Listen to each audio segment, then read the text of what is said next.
Bonjour à toutes, bienvenue sur ce webinaire qui vous est proposé par l'association Rose Up. Moi, je suis Benjamine, je suis chargée de mission au sein de l'association. Et donc aujourd'hui, on va parler sexualité avec Justine Henrion, qui est donc sexologue. Avant d'en dire un petit peu plus sur Justine, je me permets aussi de rappeler un petit peu les missions de l'association. Peut-être que certaines sont là pour la première fois. Donc, pour rappel, Rose Up est une association qui vous accompagne, vous, mesdames, qui êtes touchées par tout type de cancer, avec trois missions principales qui sont d'abord l'information avec le magazine Rose que nos adhérentes reçoivent directement chez elles. Il y a également l'accompagnement en soins de support dans les maisons roses de Paris et Bordeaux, et puis également comme on le fait lors des webinaires. Et puis, il y a aussi toutes les actions de plaidoyer pour défendre vos droits. Donc, n'hésitez pas à vous rendre sur le site de Rose Up pour trouver plus d'informations, à adhérer à l'association pour soutenir toutes nos actions, ou bien à faire un don également si vous souhaitez un petit peu vous engager. Voilà. Eh bien, les présentations sont faites. Justine, je te laisse la parole. Aujourd'hui, on va parler sécheresse vaginale. Voilà, donc je te laisse la parole. Je suis là. Si, mesdames, vous avez des questions, vous pouvez les poser dans la partie discussion ou questions-réponses. Je les transmettrai à Justine en direct. N'hésitez pas, je sais que Justine va le préciser, à être le plus précise possible sur votre situation. Quel type de cancer, quel âge, quel type de relation, etc. Vraiment donner les éléments pour que Justine puisse vous répondre de façon personnalisée. Merci Benjamin. C'est vrai que c'est bien de travailler toujours ensemble parce que du coup, on connaît les petites habitudes de chacun. C'est ça. Alors, bonjour à toutes. Alors, je ne sais pas du tout combien. Ah, on est pas mal aujourd'hui. Oui, 19 il y a personnes. 17 personnes. Il faut que je me retire et toi aussi. Donc, bonjour mesdames. C'est vrai que c'est très intéressant d'avoir le plus de précision possible dans vos questions. Comme ça permet vraiment de bien y répondre et d'adapter au mieux, de pouvoir faire vraiment une réponse la plus ciblée possible. Bien que ce n'est pas si simple, en fait, je vais quand même vous préciser ce qu'est le travail du sexologue parce que là, cette semaine, on a travaillé sur l'endométriose et il y a beaucoup de gens qui sont venus me voir en disant « Mais qu'est-ce que c'est votre métier? Qu'est-ce que vous faites ?» Donc, c'est vrai que le sexologue est un métier quand même qui commence à faire parler de lui. Quand venir voir un sexologue, la question est très intéressante quand on a un problème de sexe, mais pas que. En fait, le sexe, c'est beaucoup, c'est assez complexe. Ça revient vraiment au couple, comment gérer la communication du couple, la sexualité, bien évidemment, quand il y a un problème de cancer, de maladie, de plein d'autres choses. Lorsque l'on se rend compte que l'on est en décalage, que lorsque tout le monde parle, on se dit mais moi je ne suis pas dans les codes, je ne comprends pas ce qu'on me dit et que ça pose problème. Alors après, c'est très important de se dire quand ça va pour vous, eh ben, on ne se pose pas de questions. Moi, j'ai des patients qui viennent en me disant bah oui, mais dans la population, on dit qu'il faut faire l'amour 3 fois par semaine. Moi, je ne suis pas là-dedans. Est-ce que je dois venir vous voir? Eh bien non. C'est vraiment quand il y a une problématique, quelque chose qui vous heurte et qui vous empêche d'avancer. Donc ça, c'est super important. Et le sexologue, lors du cancer du sein et du cancer tout court, que ce soit du cancer chez la femme ou du cancer chez l'homme, c'est très important parce qu'il va y avoir des répercussions dans votre couple, dans votre vie intime, et aussi des répercussions lorsque vous êtes célibataire et que vous vous dites est-ce que je dois le dire, est-ce que je dois le garder, est-ce que je suis quand même capable de refaire ma vie, etc. Donc c'est vrai que le sexologue, il va surtout agir sur les problèmes de libido, sur les problèmes fonctionnels tels que des types de problèmes d'érection ou des problèmes de pénétration, de sécheresse vaginale, libido, etc. Les douleurs, mais pas que, parce que je vais détailler. Mais c'est vrai que le cancer va venir avec tout un raz-de-marée, il va venir raviver un petit peu toutes les problématiques antérieures au cancer. Sinon, c'est pas si c'est plus. Enfin, voilà. C'est pour ça que, effectivement, quand je vous dis préciser vos questions, je ne pourrais quand même pas faire de cas par cas parce qu'on a toutes nos histoires et c'est vrai que le cancer va venir titiller tout ça. Et on va partir d'un problème de libido, d'un problème de sécheresse. Effectivement, en cabinet, moi, je vous dépiote un petit peu parce que je veux tout savoir. Je suis assez curieuse et c'est vrai que c'est un travail d'enquête. Donc voilà, je pense que j'ai bien précisé tout ça. Ça me semblait important de le préciser maintenant dans les webinaires parce que déjà de savoir un petit peu, il y a des patients qui disent mais je ne sais pas trop ce qu'on fait là en atelier sexo et puis finalement vous allez voir que c'est assez riche. Voilà, donc sécheresse vaginale, vaste sujet qui revient et qui attire toujours beaucoup de monde. C'est vrai que la sécheresse vaginale est le sujet parce que, bah, effectivement, qui dit sécheresse dit problème de pénétration. Là, on est bon. Alors moi, je vais aller un peu plus loin, dire problème de pénétration, mais déjà, avez-vous envie, mesdames, d'être pénétrées? Donc là, déjà, ça c'est la première question que j'ai envie de vous poser. Alors moi, je n'ai pas un problème de sécheresse vaginale aujourd'hui, mais j'ai un problème de sécheresse de gorge. Donc vous allez me voir, je vais être avec ma tisane. J'étais à faune en début de semaine, je me suis traitée. Je pensais ne pas réussir. J'avais 5 conférences dans la semaine. J'ai réussi à les faire, mais du coup, j'ai dû me doper un peu. Donc, pardonnez-moi si ça déraille un peu. Donc, la sécheresse vaginale, effectivement, vous pouvez prendre des notes. C'est vrai que des fois, j'envoie des questions comme ça peut être intéressant si vous avez un papier, un crayon sous la main, de dire, bah, tiens, je me la poserai plus tard parce qu'en fait, notre boulot aussi, c'est de poser quelques questions qui embêtent le monde. Donc, déjà, la première question, ai-je envie d'être pénétrée?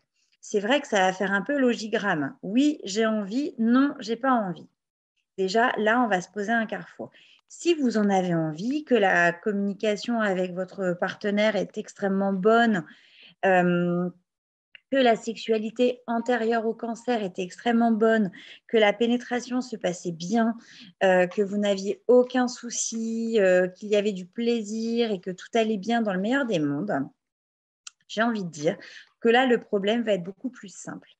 Alors, je parle d'un monde idyllique où la vie, où votre vie, mesdames, serait formidable, qu'il n'y a pas eu de problème de fausse couche, qu'il n'y avait pas de problème d'enfant, qu'il n'y avait pas eu de problème d'abus sexuels, etc. Donc, vraiment, je vais vraiment m'adresser à cette population de personnes.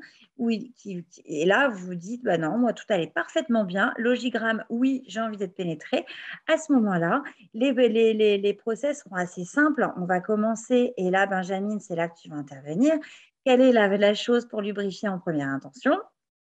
L'huile de coco. Attention, L'huile de coco. Pardon. alimentaire. Oui, Alimentaire. alimentaire, pardon.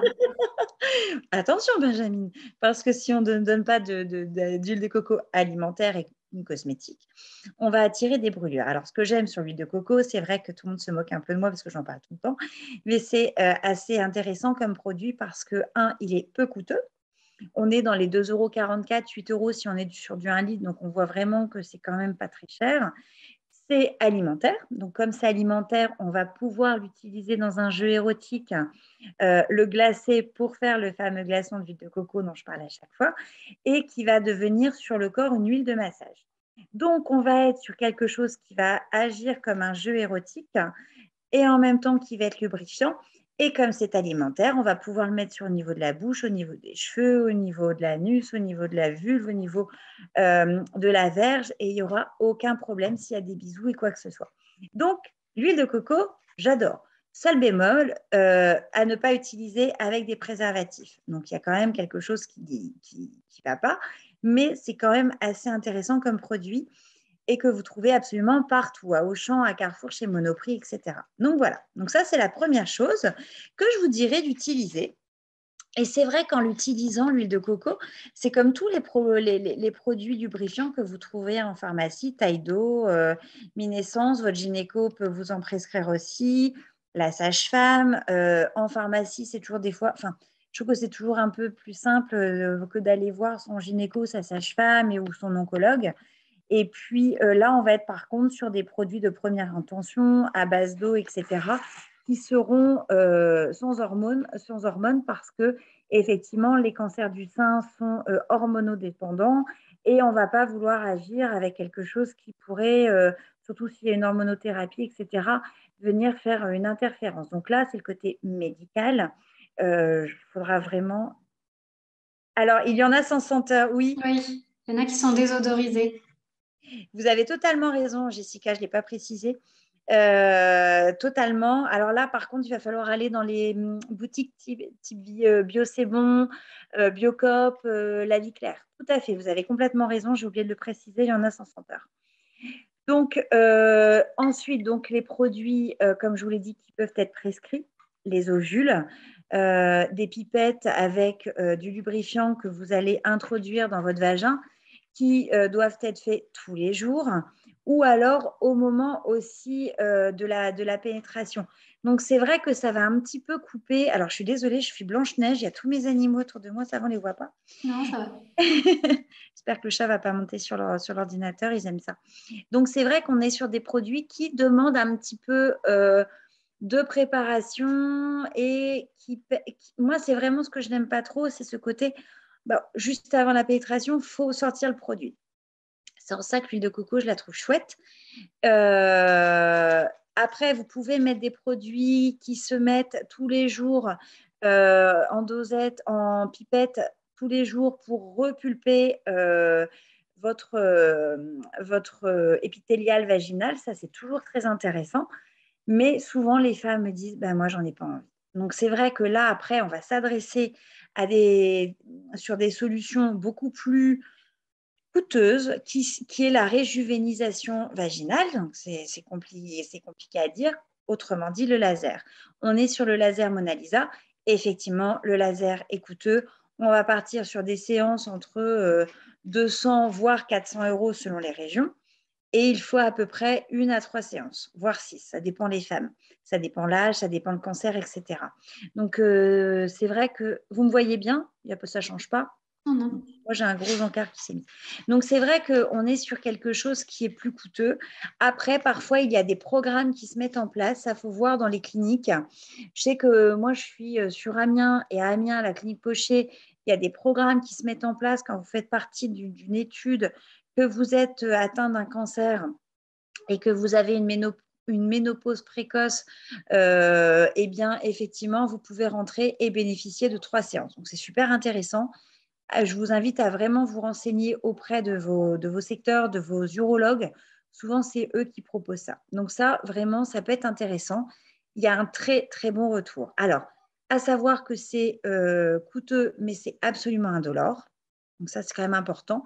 Ça va être une sonde endovaginale qui va venir, alors ça va être des gros mots, mais je vous assure que c'est totalement indolore, qui vont venir vraiment griller, nettoyer, on va dire nettoyer les cellules de l'endothélial vaginal qui ne sont plus assez souples et qui ne permettent plus la bonne trophicité vaginale, autrement dit la lubrification, ce qui fait que du coup, excusez-moi, en fait, la transsudation, en fait, la, la, la, la transpiration vaginale va permettre une lubrification vaginale. C'est pas joliment dit, mais c'est comme ça.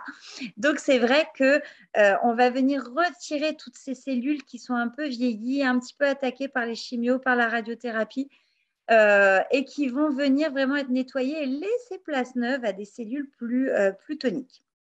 J'espère avoir été assez claire. Oui, Oui, oui. Sarah? Bon. Oui, mais c'est important de préciser justement le fonctionnement pour que chacune comprenne et de préciser aussi qu'effectivement c'est indolore parce que dit comme ça peut C'est vrai que c'est pas inquiéter. joliment dit quand je dis que ça vient les retirer, les griller. Alors, ça fait effectivement, c'est un laser, donc ça va venir un petit peu Mhm. lancer un petit choc. Mais vraiment, et on en parlait hier parce que j'ai fait une soirée justement avec un urologue et une gynécologue. Et donc, on avait tous notre point de vue par rapport à ça. Donc, moi, n'étant pas du corps médical, mais travaillant avec eux, donc j'aimais bien toujours leur retour. Et c'est vrai que tout le monde est unanime. Le seul gap, encore une fois, c'est que c'est pas remboursé. Donc, il y a une serveuse qui passait là, qui était rigolote et qui dit, bah oui, comme d'habitude, on s'en fout du vagin des femmes. Donc, j'aime bien vraiment toujours ces petites interventions off qui sont toujours très intéressantes. Donc, oui, le vagin des femmes, on commence à en parler, mais bon, ça mettra toujours un peu plus de temps. Mais ça, c'est un autre sujet. Donc, est-ce que par rapport à ça, Benjamin, tu as déjà des questions? Pas pour l'instant. Je te laisse poursuivre. Alors, on voit déjà qu'on est parti sur des traitements vraiment. Donc là, c'est si tout va bien, on est parti sur quelque chose où tout est parfait, etc. Après, tout ce qui va être lubrification vaginale, ce qui est important, c'est vraiment d'expliquer aux partenaires que ce n'est pas une question de désir, d'envie. Souvent, il y a le partenaire qui dit bah, tu n'as pas envie de moi, tu n'as pas de lubrification, tu ne m'aimes pas. Et les femmes doivent mettre en route des stratagèmes, des conduites d'évitement pour éviter le rapport sexuel, pour dire bah, au moins, j'ai la paix sociale. Ce qui est super important, c'est de ne pas hésiter à venir voir un sexologue et de dire, En fait, voilà, on ne se comprend plus, on n'est pas au clair dans nos codes. J'ai du mal à communiquer avec mon partenaire. Il me dit que si je ne fais pas l'amour avec lui, c'est que je ne l'aime plus. On est même sur des évitements de type câlin. Il y a des femmes qui disent, bah, moi, sur le canapé, je n'ose même plus lui faire de câlin devant la télé parce qu'il va croire que c'est un rapprochement. Et du coup, moi, je ne veux pas qu'il comprenne ça. J'évite de mettre du rouge à lèvres, j'évite de mettre des robes, j'évite d'avoir des conduites qui pourraient lui faire comprendre que j'ai envie de faire un câlin. Donc vraiment, là va venir engendrer des problématiques de couple, une grosse incompréhension et un mal-être. En fait, c'est vraiment là, j'ai envie de dire, le plus gros souci de recomprendre le code. Et c'est vrai que parfois, à l'intérieur du couple, quand la femme dit mais non, c'est pas que je ne t'aime plus, bah, le mari ne comprend, ou le partenaire ou la partenaire ne comprend pas toujours. Donc, c'est vrai que c'est important vraiment de reconstruire le sujet et de dire où était votre sexualité antérieure au cancer. C'est vraiment le point de départ. Quand on évalue déjà ça, on comprend déjà mieux comment était le dialogue dans le couple, comment était la sexualité avant. Si on est sur un couple qui dit déjà c'était compliqué, déjà on avait des problèmes de communication, déjà on avait des problèmes pour faire l'amour, déjà c'était tous les mois, tous les 3 mois, tous les 4 mois. Déjà mon mari me gonflait. Alors je dis mari, excusez-moi, hein, ça fait un peu réac, mais partenaire, je ne sais pas, sur plus long à dire. Excusez-moi, il faut vraiment que je m'appuie à dire partenaire.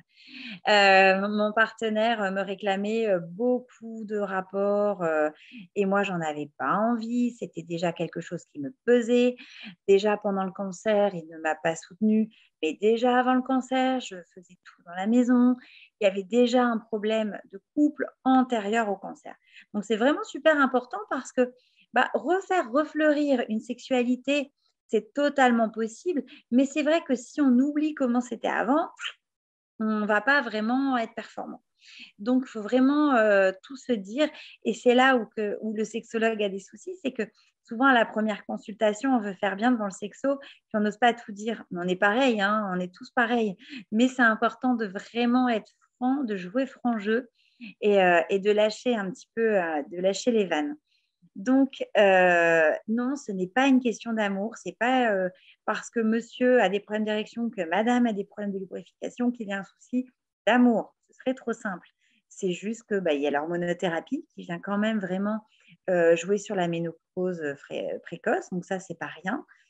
Il y a la fatigue, il y a les douleurs, il y a vraiment le côté physique qui n'est pas à mettre de côté et le côté psychologique. Comme je vous disais tout à l'heure, il y a vraiment tout l'impact psychologique, tout ce raz-de-marée. J'ai eu peur de mourir, je me suis posé des vraies questions. Et puis là, il y a ce moment de reparamétrage. Alors, je ne sais pas si vous avez des questions. Est-ce qu'on est on est pendant le cancer ou alors on est dans l'après? Si on est dans l'après, on est dans l'après à quel moment de l'après? Si on est sur du 6 ans ou alors si on est sur du 3 mois, effectivement, il y a tout ça. Le travail psychologique est hyper important. Il y a aussi le travail avec un kiné. On avait fait une visio il y a 1 an avec une kiné sur Bordeaux qui, elle, retravaillait vraiment l'atrophicité vaginale avec vraiment des appareils de radiofréquence ou alors avec des massages vaginaux, une rééducation vaginale. Après, encore une fois, la rééducation vaginale ou la radiofréquence ou tout ce qui va être invasif, même si ce n'est pas douloureux, c'est quand même quelque chose qui va travailler sur des zones vaginales et ce n'est pas toujours évident. Donc, parfois, les maris disent bah ouais, mais tu es bien gentil, il y a des techniques qui existent et tu fais rien. Ce n'est pas toujours évident. On a eu un cancer qui nous a impacté dans notre féminité. On vient avoir, même si notre sage-femme, notre kiné est super gentille, on n'a pas forcément envie qu'elle nous tripatouille. Je pense qu'en tant que femme, on a déjà assez l'occasion de montrer ses fesses à tout bout de champ. Encore hier, à cette fameuse soirée, il y avait 2 gynécos qui parlaient entre elles parce qu'elles étaient gynécologues l'une de l'autre. Et même elles, entre elles, se disaient que c'était jamais très agréable d'aller voir une gynéco.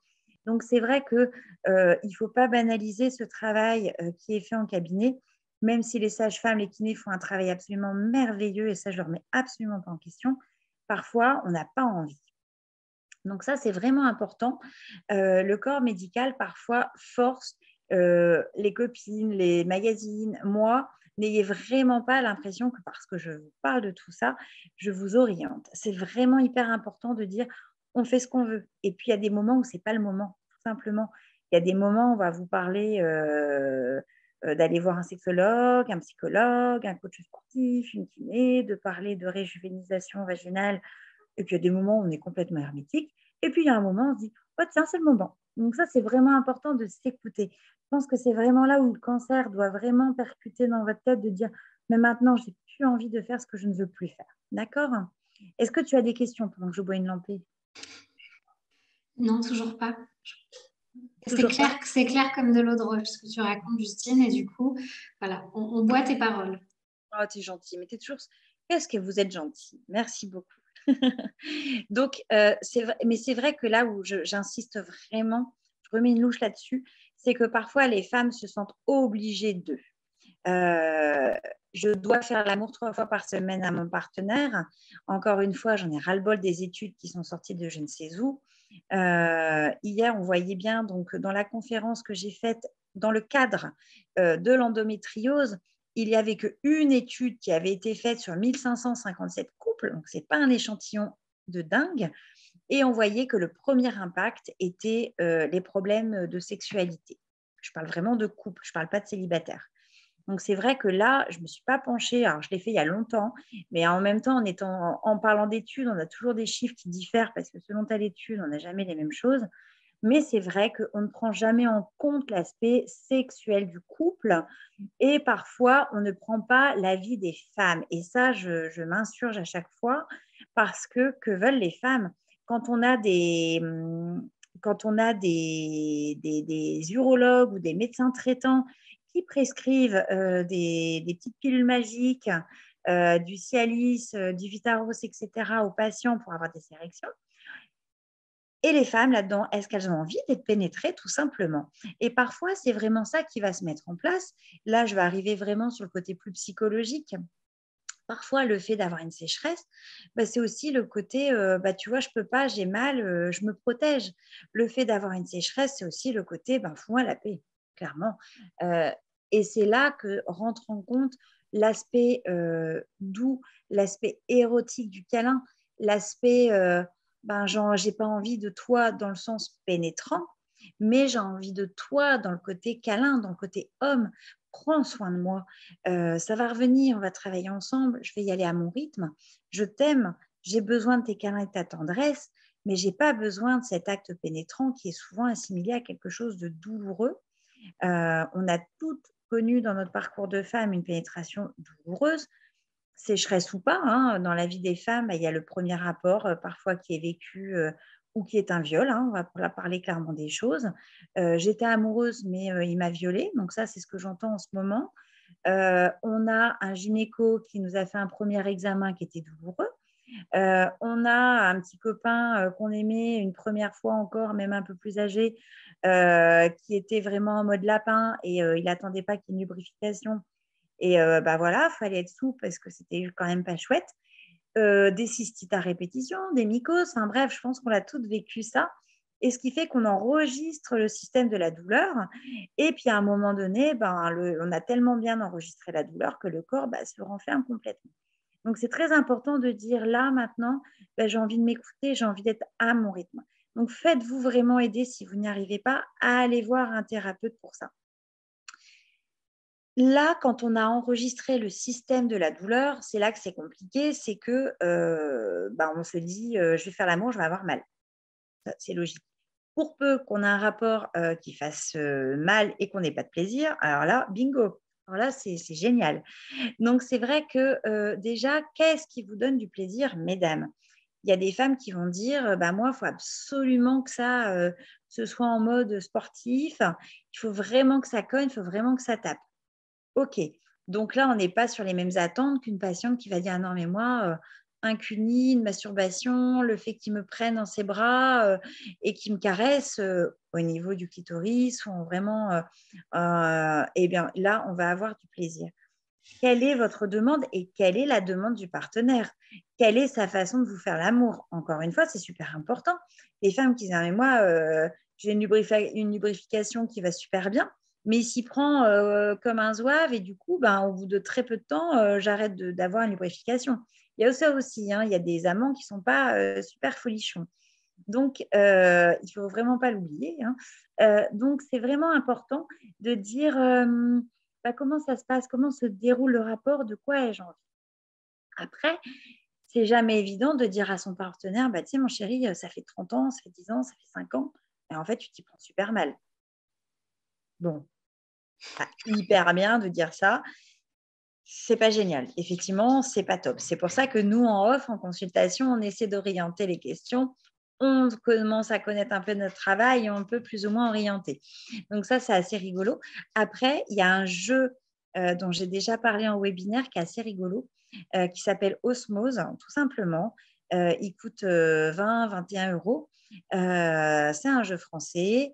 Il est constitué de cartes. Alors, avant de connaître ce jeu, je disais à mes patients de prévoir une soirée, de se prévoir un moment de couple, un moment de discussion.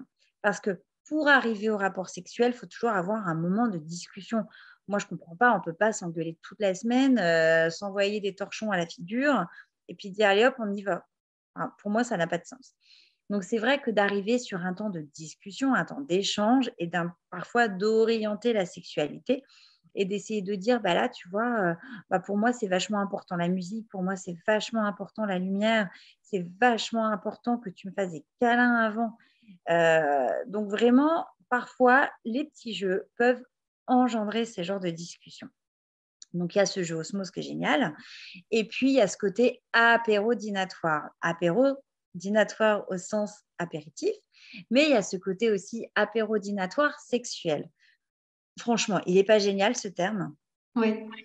Il est vraiment génial. Alors là, je me suis beaucoup aimée quand j'ai sorti ce terme. Hier, j'en ai pas parlé dans ma conférence et j'ai ma copine gynéco qui m'a limite jeté des tomates à la figure parce qu'elle dit non, mais tu peux pas ne plus parler de ton apéro dînatoire sexuel. Donc, il y a quand même le directeur de la clinique qui m'a dit oui, bon, moins empathique. Donc, du coup, j'ai fait très professionnel, je n'ai pas osé. Mais l'apéro sexuel dînatoire, je vais vous en parler parce que je trouve qu'il est vraiment chouette. C'est-à-dire que souvent, le script sexuel, il est entrée, plat, dessert, puni, fellation, pénétration. Il y a même les gynécos hier qui disent bah ouais, mais vous avez oublié la sodomie. Parce que là, de plus en plus, c'est vrai, c'est quelque chose qui vient le plus souvent. Donc, on va partir quand même sur l'entrée plat dessert, le cuni, fellation, pénétration. Souvent, ça va durer quelques minutes ou quelques instants, etc. Dans le meilleur des cas, il y a ce genre d'entrée plat dessert. Il y a beaucoup qui disent on passe directement au plat carrément. Donc, c'est vrai qu'on ne dit pas, mais une femme doit être préparée au minimum 20 minutes de préliminaire, 20 minutes de caresses, de tendresse, de bisous, de câlins, pour commencer à mettre en place une lubrification lorsque la femme n'a pas de traitement. D'accord? Donc là, on va partir sur vous, mesdames, qui avez déjà, on part sur du 20 minutes. On n'est pas sur une lubrification. Je suis désolée, je vais être tétrache, mais c'est ce que j'entends. On crache dans la main, on lubrifie comme ça et on y va. Non, ça ne marchera pas comme ça. Donc, là, ce n'est pas du tout ce qu'il va falloir faire. Donc, on est sur des pratiques qui vont demander beaucoup de temps. Il faut du temps, du coup. Hein. Il faut vraiment prévoir dans l'agenda un moment où on va pouvoir être détendu. Si on sait que dans 10 minutes, il y a les enfants qui rentrent de l'école, qu'il va falloir commencer le dîner, aller au sport, etc. Là, ce n'est pas terrible. Moi, franchement, les rapports comme ça, dans le cas précis du cancer ou d'un problème particulier, ça va vraiment pas être génial. Vas-y, tu allais dire quelque chose. Oui, en fait, j'ai des Okay. questions. J'ai des questions, donc on sort un petit peu de l'apéro dînatoire, mais je pense que c'est des questions importantes parce qu'il y en a deux déjà qui se Ah, bah vas-y alors. répondent concernant justement les traitements. Tu disais que bah, forcément pendant les traitements, il y a forcément un besoin de prendre plus de temps. Et là, on a une question à savoir, donc c'est Annabelle, pardon. que j'écorche le prénom, qui demande est-ce qu'il n'est pas préférable d'avoir des rapports, de ne pas avoir de rapport pendant les jours qui suivent la chimiothérapie pour éviter le risque de transmission de produits qui peuvent être dits, enfin les produits de la chimio qui peuvent être dits toxiques. Ça, c'est Johanna qui parle de toxicité, pour pas qu'il y ait de transmission via les sécrétions. Qu'est-ce que c'est l'info? Est-ce que du coup on utilise un préservatif alors, ou est-ce que du coup il y a des pratiques qui sont pas recommandées pendant les traitements? Après, il n'y a pas de pratiques qui ne sont pas recommandées, mais je ne sais pas, Johanna, comment vous êtes après une chimio. Est-ce que vous avez envie d'avoir des rapports? Après, c'est propre à chacun, hein, mais c'est vrai que ce n'est pas une période généralement qui est très propice déjà d'une à avoir des câlins. Après, c'est vrai que le côté passé parfois, côté toxicité, effectivement, vous avez reçu une charge toxique, clairement. Donc, tout ce qui va être, de prime abord, je dirais effectivement cunilingus ou des choses comme ça, c'est peut-être à éviter si vous ne le sentez pas. Si vous sentez que vous avez la possibilité de rendre votre partenaire plus malade, eh ben, ne le faites pas. C'est en ça où, justement, dans les exercices que je vais détailler de l'apérodinatoire, on va faire autrement. Donc, c'est vrai que le but, c'est de dire, mais quand cette question est posée, c'est toujours intéressant de dire, si moi, je me sens porteuse d'une toxicité pour mon partenaire, là, Johanna, est-ce que vous en parlez dans le cadre du cunilingus? Je pense que ça peut être Alors intéressant. là, pour le Avec. coup, c'était la question d'Annabelle et ça concernait effectivement le cunilingus. Là où Johanna, elle, justement, vient de terminer ses traitements et se demande si du coup elle peut retirer avec son partenaire les préservatifs.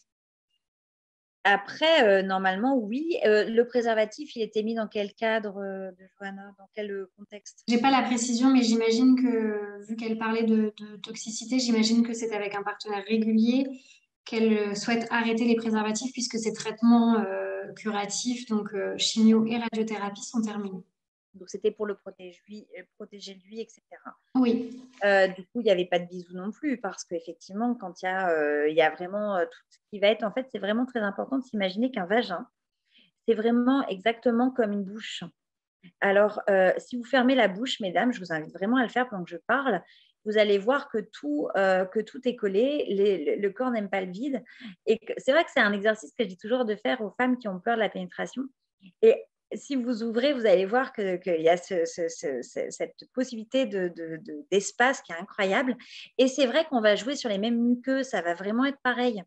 Donc, si vous avez peur aussi de la pénétration, ayez aussi peur du bisou. Alors, je ne sais pas si ça, c'est quelque chose qui vous patrouille aussi. Mais c'est vrai qu'on va vraiment être sur la même chose. Les mêmes cellules, c'est vraiment un petit parallèle qui est intéressant.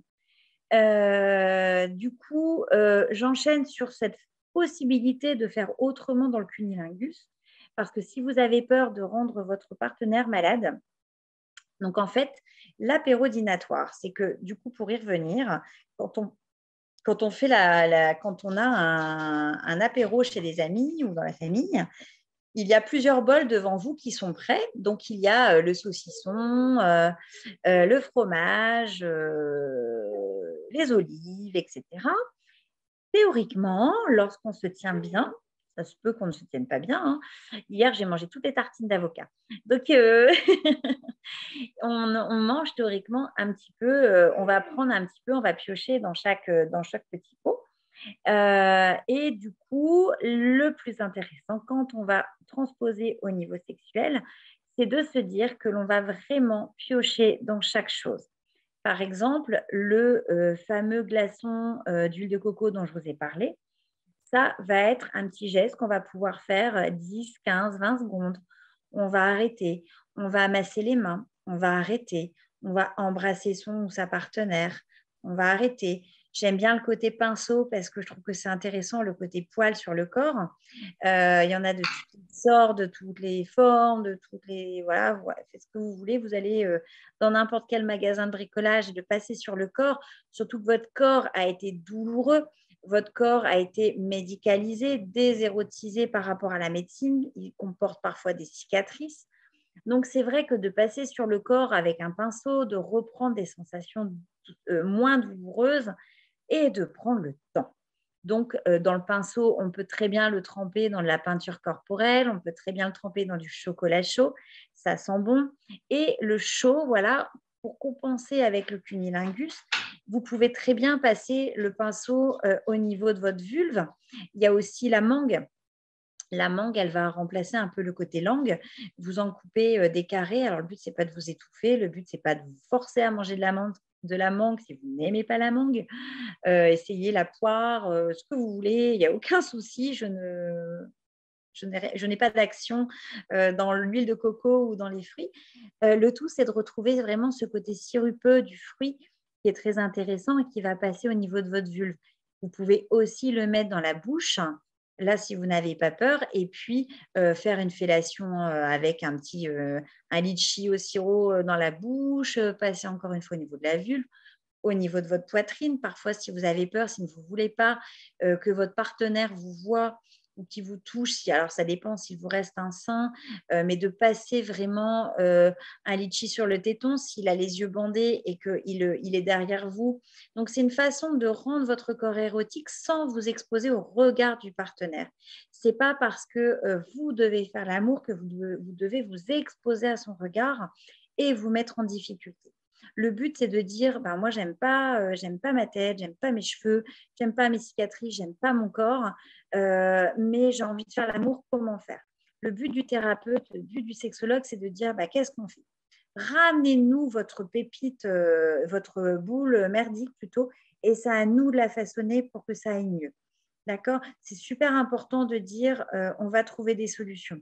Alors effectivement, si vous me dites, bah oui, mais moi, mon corps, j'avais besoin qu'il me touche le téton droit pendant qu'il me pénètre pour avoir du plaisir et qu'on vous a retiré votre sein droit, mais oui, effectivement, la sexothérapie ne va pas vous rendre cette possibilité. On n'est pas des magiciens, mais on va essayer de faire différemment.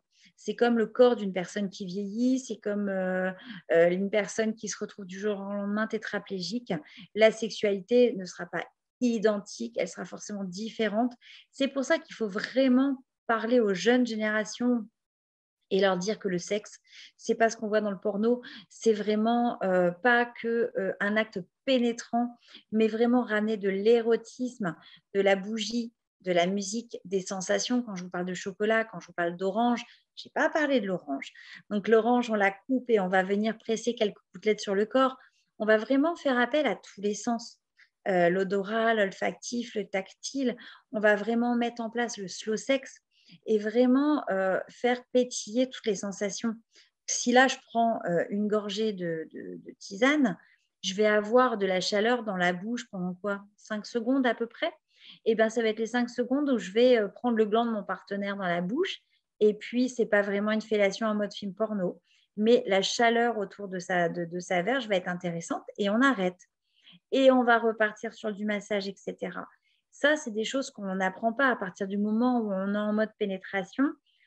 Il faut que ça pénètre. Mais comment on fait quand il n'y a plus de lubrification? Comment on fait quand on a des cicatrices et qu'on a quand même ce partenaire qui vous dit mais je te trouve belle et que nous, on ne se sent pas belle? Eh bien, on va essayer de trouver des lingeries adaptées. Le but, c'est de se trouver belle. Comment vous vous sentez belle? C'est vrai qu'il y a du travail avec les socio-esthéticiennes qui font des choses magnifiques. Après, comment vous vous sentez belle? Moi, je me sens belle en Stan Smith et en jean. C'est comme ça que moi, je me sens bien. Mes perles, et c'est mon arme, c'est ma tenue de guerrière, c'est comme ça que je me sens bien. Et c'est vrai que le but, c'est de dire, mais mesdames, mettez-vous à l'aise. Et que veut votre partenaire? Parce que parfois, vous ne voulez pas l'entendre que vous êtes belle.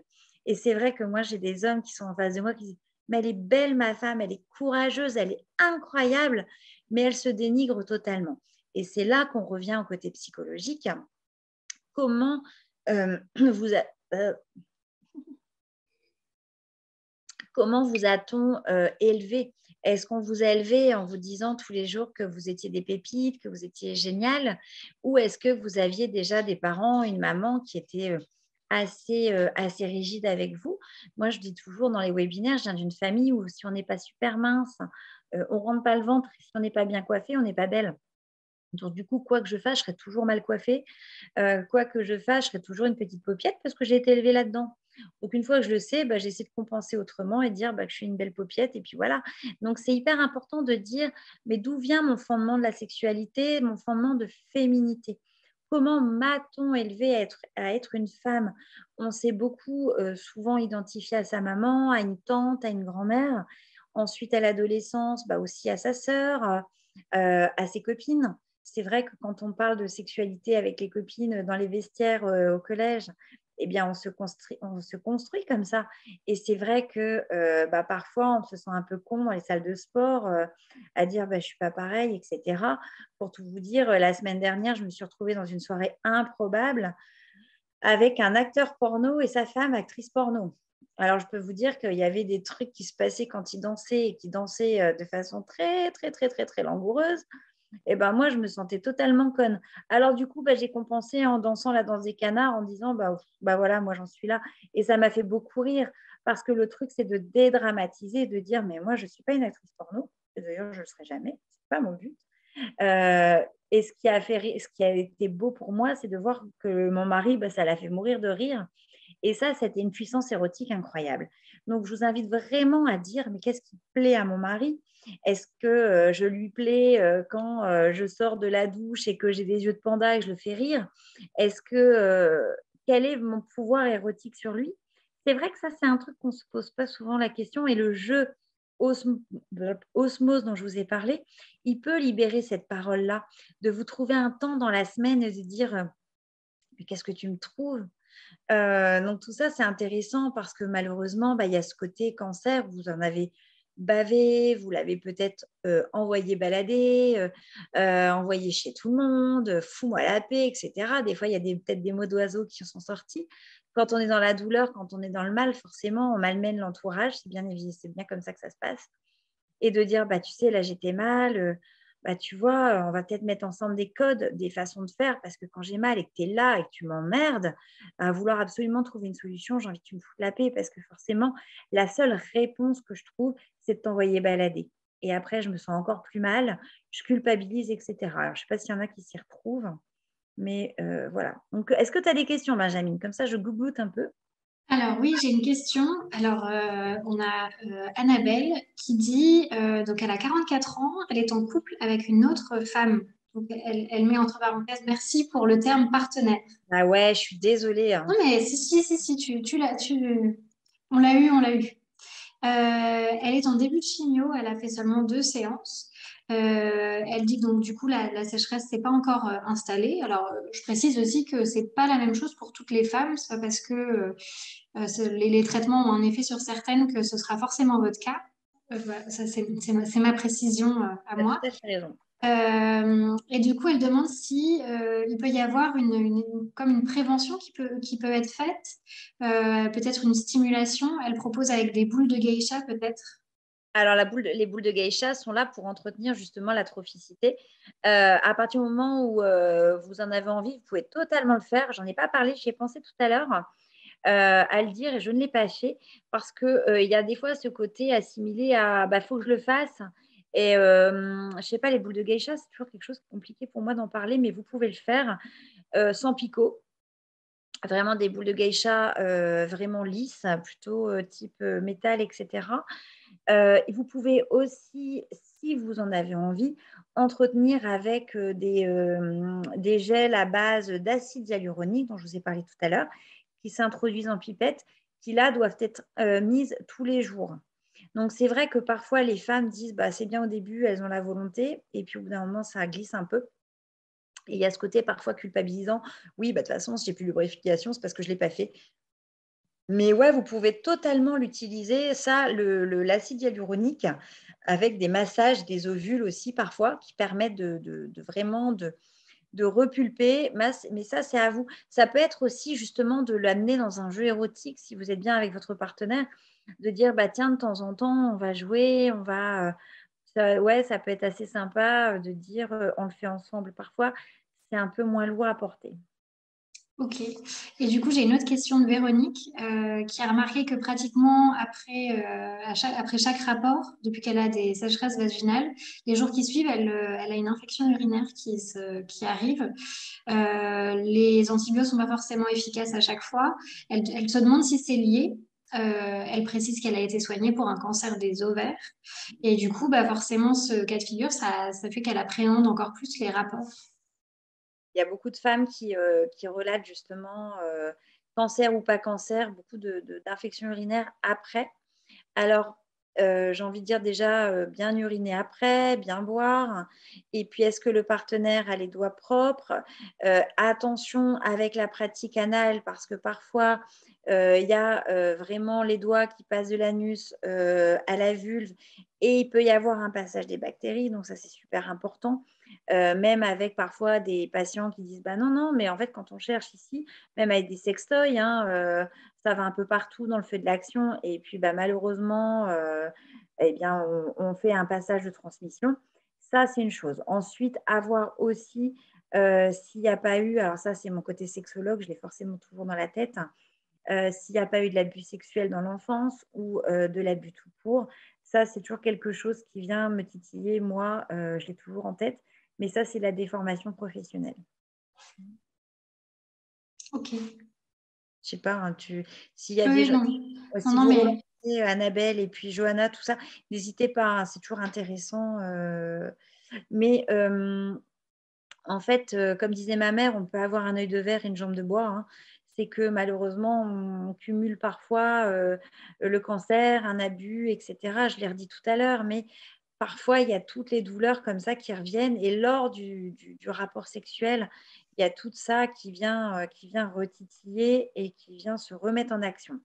Quand le symptôme sexuel se remet au niveau sexuel, quand tous les médecins sont unanimes pour dire: «Bah, non, il y a rien vraiment, vos ECBU sont clean, tout va bien», et qu'il y a quand même une douleur, voir s'il n'y a pas une super excitabilité, au niveau, de la vessie et cetera. Ça, j'ai toujours l'abus en tête. ok. Bon, là, en l'occurrence, Véronique précise qu'il n'y a pas eu de traumatisme ni d'abus antérieur. D'accord. Et bah, super et il y a même pas eu un traumatisme médical parce que parfois le corps médical, il y a des sondes, j'ai beaucoup de petites jeunes ce matin qui m'ont relaté ce matin, pas du tout, cette semaine, qui m'ont relaté, avoir eu des lavements avant des appendicites, des appendicites, des faux signaux d'appendicite, qui ont eu des lavements, anal, à 5, 6, 7 ans et il y a pas eu de viol, il y a pas eu d'abus, mais il y a quand même eu un traumatisme. Vous voyez, c'est vraiment important de dire que le traumatisme, il n'est pas que au niveau, sexuel pur comme on l'entend, mais il peut être dû à un gynéco, une sonde et cetera. Donc ça, c'est toujours l'avoir en tête. Ok. Excusez-moi, je bois beaucoup.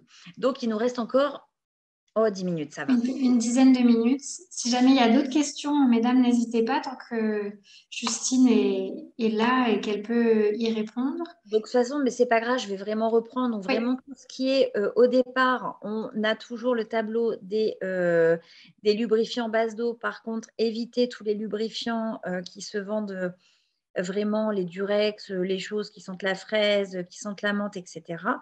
Si vous avez envie d'avoir de la menthe, eh ben, mâchez un chewing-gum à la menthe et jouez avec de la menthe au niveau vraiment de la verge de votre partenaire. Je vous ai parlé du café et de la tisane au niveau de la chaleur, mais jouez dans votre apéro dînatoire avec la menthe, mais ne vraiment pas utiliser les gels comme ça qui pourraient être vraiment brûlés, qui vont vraiment être agressifs.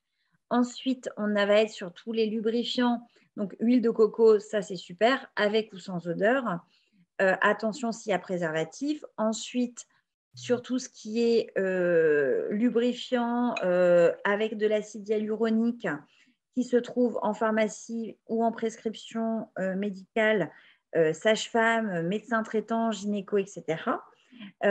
Ensuite, on part sur de la réjuvénisation vaginale, le Mona Lisa Touch, qui est une sonde qui se met en endovaginal et qui va venir nettoyer un peeling. Le terme est meilleur. On va faire un peeling, on va dire, des cellules qui ne font plus le travail. Et puis, on va vraiment repartir sur une bonne trophicité vaginale, encore une fois, pour répondre à Annabelle, il me semble. Effectivement, plus les traitements sont pris tôt, plus on est jeune, plus on a une activité sexuelle, forcément, plus on part bien. Si on est sur une patiente qui a 75-80 ans, qui n'a plus de rapport et qui avait déjà une sécheresse vaginale due à une ménopause, qui est déjà ménopausée depuis 20 ans, ça va être déjà un tout petit peu plus difficile. Je ne dis pas que c'est impossible, parce que j'ai une tante de 83 ans qui est tombée amoureuse et qui a retrouvé une vie sexuelle débordante et une super lubrification. Donc, la magie du corps des femmes opère, et c'est vrai ce que tu disais tout à l'heure, ça dépend, Benjamin, tu disais, ça dépend des femmes, bien évidemment. Ça dépend de toutes les femmes. On a tout un corps différent, on a toute une histoire différente, on a tous un partenaire différent. Et effectivement, du coup, là, la lubrification sera différente. Et évidemment. Ah, je vois une question. Oui, à part Mucogine, par exemple, dans le cas du cancer hormonodépendant avec préservatif, qu'est-ce que tu peux proposer qui est sans hormones? Les lubrifiants à base Alors, il y a d'eau. Taïdo. Il y a Taïdo. Comment tu écris ça? Comme Alors, ça. T-A, Itrema, Deo, Taïdo. D'accord. Ça, vous l'avez en pharmacie. Alors, le problème, encore une fois, c'est que c'est des tout petits tubes qui coûtent une dizaine d'euros, il me semble. Donc, c'est quand même pas donné. Parfois, on aime bien se tartiner, ça rassure. Alors après, une fois, il y a une patiente qui nous avait parlé de l'huile d'aloe vera, Ok. de l'huile de jojoba. Je n'ai pas essayé. Et est-ce que ces huiles sont conseillées même avec l'utilisation d'un préservatif? Alors apparemment, oui. Clairement, il n'y a pas d'études. Je n'ai pas testé. CDI Paris. Après, une patiente nous avait parlé, je crois que c'était avec toi, Benjamin, d'huile essentielle. Moi, je ne vois pas les huiles essentielles au niveau. Non. C'était avec toi, hein. Je Oui, crois que ça c'était me dit avec quelque toi. Et chose. moi, Effectivement, je c'est ne pas le ferai très pas. recommandé quand même. Non, je ne le ferai pas. J'ai absolument rien contre les huiles essentielles, mais là, je ne le ferai pas. Après, si vous êtes, s'il n'y a pas mucogine et il y a quelque chose qui ne vous convient pas, après, allez voir pour entrer dans un protocole pour la réjuvénisation vaginale si vous en avez envie. Taïdo. Est-ce Après, que, pardon, du coup, oui, je t'interromps parce que est-ce que les gels type Durex ou les amplificateurs de sensation, est-ce que c'est recommandé ou pas trop? non, c'est ce que je disais. Non, moi, je ne les recommande Voilà, pas. c'est ça. Et parce que, Alors, j'ai rien contre eux, hein, je ne veux pas leur faire de mal, hein, mais j'ai beaucoup trop de patientes hors cancer qui viennent me voir et qui ont des brûlures. ok. Oui, Donc, donc, et puis, c'est vraiment des gels qui, au bout d'un moment, quand même, arrêtent de jouer le job de gel et on passe du c'est un bon gel à d'un seul coup, ça fait mal. ok. Donc, quand le rapport parfois est un peu long, non, c'est vraiment quelque chose, j'ai un petit peu de mal. C'est pour ça que j'y mets de l'alimentaire parce que ça me fait, c'est moins toxique, c'est moins méchant. Après, là, j'ai vu la dernière fois chez Biocop, désolée, je fais de la pub pour eux, mais c'est parce que c'est à côté de la maison, de l'huile d'avocat et de l'huile d'olive. Pareil, comme une pâte identique à l'huile de coco.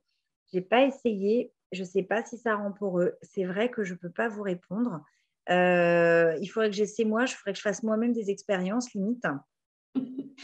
En tout cas, si vous faites l'expérience, n'hésitez pas après à nous partager à l'association, justement, si vous, peut-être que parmi vous, il y en a qui ont des recommandations d'huile végétale ou d'autres types de produits. N'hésitez pas à partager. Oui, c'est vrai que c'est compliqué. Bon, là déjà, je trouve qu'il y a quand même pas mal de solutions qui émergent finalement. Après, allez voir votre gynécologue qui vous donnera parfois des choses bien adaptées à votre cas. Oui. Là, c'est vraiment hormonodépendant, c'est vraiment, ça va être du cas par cas. Oui. Et qu'est-ce que tu recommandes pour calmer les gratouillis qui peuvent être induits par la sécheresse? Et bien là, on est vraiment sur la même chose. L'huile de coco, elle est super pour ça. Et vraiment, l'acide hyaluronique, vraiment tous les jours qui vont venir apaiser. Après, ne pas hésiter à prendre vraiment, à aller voir des gynécos et voir pour des ovules. Il y a des choses qui existent. Après, les femmes, parfois, elles n'aiment pas les ovules parce que ça fait des sensations pas très agréables dans la journée. Mais effectivement, il faut avoir un Fonctionne. protège-slip, etc. Parfois, ça macère et on tombe sur des mycoses. C'est là qu'on est vraiment emmerdé, hein. C'est là que des fois, on se mord la queue. C'est pour ça que ça peut être pas mal quand c'est fait le soir, dans un jeu ou alors vraiment au calme et d'éviter au maximum de dormir avec des slips, des protections hygiéniques, etc. Parce qu'on va venir vraiment, faut que tout respire, tout laisser à l'air et à la limite mettre une serviette dans le lit, puis dire bah, si mon ovule fuite, et ben tant pis quoi. Mhm. Et on a une réaction de Christine, du coup, qui parlait tout à l'heure des amplificateurs de sensations. Elle dit qu'elle avait déjà des difficultés avant et donc elle demande un peu que faire avec l'absence de sensations depuis la chimiothérapie. C'est-à-dire l'amplificateur de sensations, c'est-à-dire est-ce que Tout je à peux... l'heure, tu déconseillais tout ce qui était les gels. Ouais. On dit parfois amplificateur de sensations. Mais j'imagine que déjà d'induire de la lubrification avec l'huile de coco, etc., ça devrait pouvoir permettre de retrouver des sensations. C'est-à-dire qu'avant le cancer, déjà, il y avait des soucis à avoir du plaisir. On est d'accord, c'est bien là-dessus. Ouais, des sensations en tout cas, c'est ce qui est. Déjà, d'utiliser qu'est-ce qui vous donne des sensations. Est-ce que c'est quand ça souffle? Est-ce que c'est quand ça mordille? Quand ça frôle? Est-ce que vraiment voir un petit peu ce qui vous plaît? Est-ce que votre partenaire est vraiment à l'écoute de tout ça? Après, je ne suis pas sûre que le gel va venir titiller plus que ça. Et tout ce que le gel va vraiment engendrer, moi, j'aime bien le retrouver de façon manuelle avec voilà, les pinceaux, que ce soit un crayon. Vraiment, est-ce qu'il y a des femmes, elles ont besoin vraiment de comprendre leur corps et que ce soit des fois un peu plus trash, un peu plus mordant et des fois que ce soit beaucoup plus doux. Déjà de connaître ça, les sensations du chaud et du froid vont vraiment être hyper intéressantes. Je vous invite vraiment à tester vraiment ces deux pôles. Il y a vraiment des femmes, mais là, c'est un amplificateur de sensations parce que ce que les gels vont venir apporter, ça va être du chaud et du froid. Souvent, on va jouer là-dessus. Donc, testez-le avec vraiment des choses naturelles. C'est déjà hyper important. Et puis, s'il y a des difficultés à atteindre du plaisir, même avant le cancer, ça mériterait d'aller voir un thérapeute et voir un petit peu ce qui se joue. D'accord? S'il n'y avait pas de plaisir avant, voir un peu, parce que là, ça me semble compliqué. Il y a un problème avec le partenaire, etc. Parfait. Merci, nous dit Christine. J'espère avoir bien répondu. Oui, oui, oui, oui, elle te remercie. Et donc, il y a Marie-Thérèse qui rebondit. Quel produit préconisez-vous avec l'acide hyaluronique? Ça, j'imagine qu'en allant en pharmacie, en parlant au pharmacien, il nous conseillera en fonction des marques qui sont disponibles. Je ne sais pas si tu as nécessairement des... Il y a Mucogine, je crois que Mucogine, il y a Mucogine. Après, les autres, je ne sais plus. Et puis, vraiment voir après, c'est vraiment que de l'acide hyaluronique. Je n'ai pas compris la question. J'ai compris Oui, quel traitement qu'est-ce que avec. tu... Avec quel Oui, produit préconisez-vous en avec l'acide? complément. Ah, alors, je ne sais pas. Est-ce que vous pouvez préciser, Marie-Thérèse? Parce que moi, du coup, je n'ai pas compris la même... Ah, moi, je comprends en complément. Mais Ok, dis-moi, alors... en complément, j'ai envie de dire, si ça ne fonctionne pas, mettez cette fameuse huile de coco. Moi, je mettrais ça direct. Et puis les apérodinatoires. Et les apérodinatoires, s'il n'y a pas de problème, pour la vulve, pareil. L'huile de coco. Alors après, il y a des femmes qui vont dire que ça engendre des mycoses. Après, encore une fois, le but, ça ne va pas être que ça macère. Hein, tout ce qui va être une grosse macération, si vous mettez une grosse couche d'huile de coco toute la journée et que vous faites toute la journée avec un protège-slip et que vous faites ça tout le temps, non, ça ne va pas être terrible.